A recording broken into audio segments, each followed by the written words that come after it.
Abasiramu beeyiye bungi ku muzikiti gwa Old Kampala okusala EID AL ADHA oba bangi bamanyi nga EID enkulu.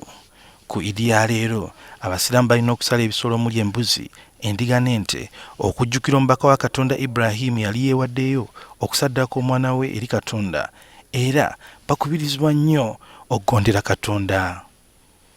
Ngayogerako eri Abakkiriza, Mufti wa Uganda Sheikh Shaban Ramathan Mubajje yennyamidde okuttingana okugenda mumaaso mu ggwanga ne mawanga ga Buwarabu era n'asabira emirembe.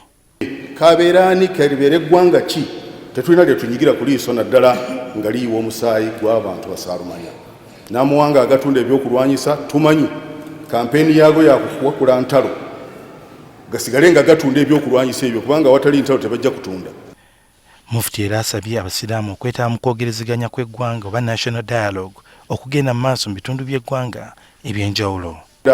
Tuwagire program za Intelligence Council naddala okuteesaganya okwa national dialogue process kuba twagala tubeere nga tuli ba mirembe. Allahu Akbar. Oluvannyuma akulembeddemu abasiraamu mu kusala EID.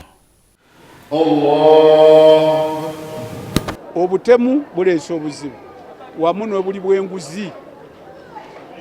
Ebintu ebyo tuteekwa okusaba okulaba nti Katonda agonza abantu emitima balongooke babe n'ekisa baleke kutemula bannaabwe. Twebaza Katonda subhanahu wa ta'ala atuwadde obulamu ne tubeera balamu okuva ku EID al-Fitri okuba kati tuli ku EID ADHA.